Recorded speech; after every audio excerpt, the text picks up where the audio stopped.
Picture this. A man rips off his armor, not to protect himself less, but because he can't feel anything anymore. He bites down on the edge of his own shield. His eyes roll back. He starts howling, not like a man, but like an animal. His own allies starts backing away from him. And then he runs, alone, straight into a wall of enemy spears. He barely even slows down. He doesn't die. The Vikings had a word for men like this. They called them berserkers, bear shirts. And for 200 years, historians have been asking the same question. Were these men just insane with rage? Oh, were they just high? Let's start with what we actually know. The word berserker comes from Old Norse, berserk. Most historians translate that as bear shirt. Some argue it could also mean bear shirt, as in fighting without armor at all. Berserkers show up again and again in the Icelandic sagas, long, semi-historical stories written down in the 1200s and 1300s, describing events that supposedly happened centuries earlier, during the Viking Age. These texts describe berserkers as elite warriors who fought in a trance-like state before battle. The descriptions are strange and remarkably consistent across different sagas: uncontrollable shaking, grinding or biting on their own shields, howling, and most famously, a total immunity to pain. One saga claims that berserkers could walk through fire without flinching. Another describes them shrugging off sword wounds that should have killed an ordinary man. Take Egil Saga, one of the most famous of these texts. It describes a warrior named Skallagrim who, as evening fell during a ball game, was overtaken by a berserker rage so violent that he killed a boy in a fit of strength, and his own son had to physically stop him before he turned on the rest of the household. The saga treats this not as a rare event, but as something everyone around Skallagrim seemed to expect could happen. Now, obviously, we should be skeptical here. These sagas were written centuries after the events they describe, often by Christian monks who had every reason to make pagan warriors look monstrous or supernatural. So some of this is almost certainly exaggeration or outright legend. But the pattern shows up so often, in so many independent sources, that most historians agree. Something real was being described. The question is, what? In 1784, a Swedish naturalist proposed an explanation that would end up shaping the popular image of berserkers for the next 2 centuries. His theory? Berserkers ate a hallucinogenic mushroom before battle. The specific mushroom he pointed to was Amanita muscaria, the red and white spotted mushroom you've probably seen in fairy tale illustrations. It's toxic, psychoactive, and historically used in shamanic rituals across parts of Siberia. The idea is simple: eat the mushroom, and you enter an altered state.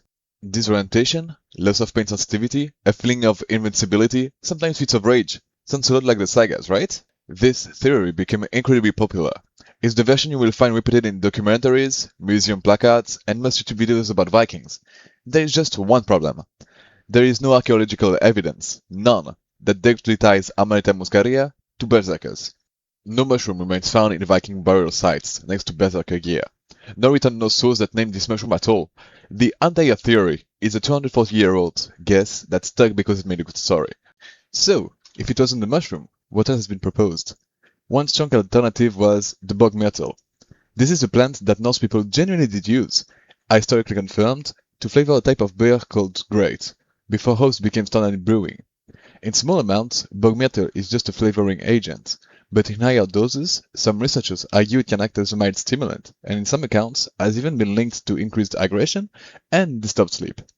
If berserkers were drinking heavily spiced, high-dose grade before combat, that alone might explain part of what the sagas describe. A 2019 academic paper published in the Journal of Ethnopharmacology dug even deeper into this.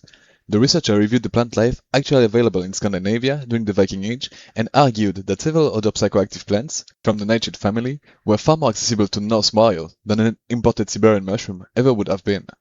His argument, in short, historians reach for the most exotic explanation, when a much more local one might fit the evidence better.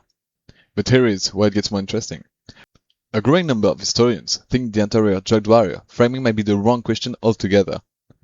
A researcher at the University of Nottingham who wrote his doctoral thesis specifically on berserkers has pushed back hard against the drug theories. His argument? We don't need any substance at all to explain what the sagas describe. Extreme adrenaline surges alone can produce a genuine loss of pain sensitivity. Soldiers in modern wars have reported fighting through injuries they didn't even notice until hours later, once the adrenaline wore off. Athletes describe similar experiences during intense competition.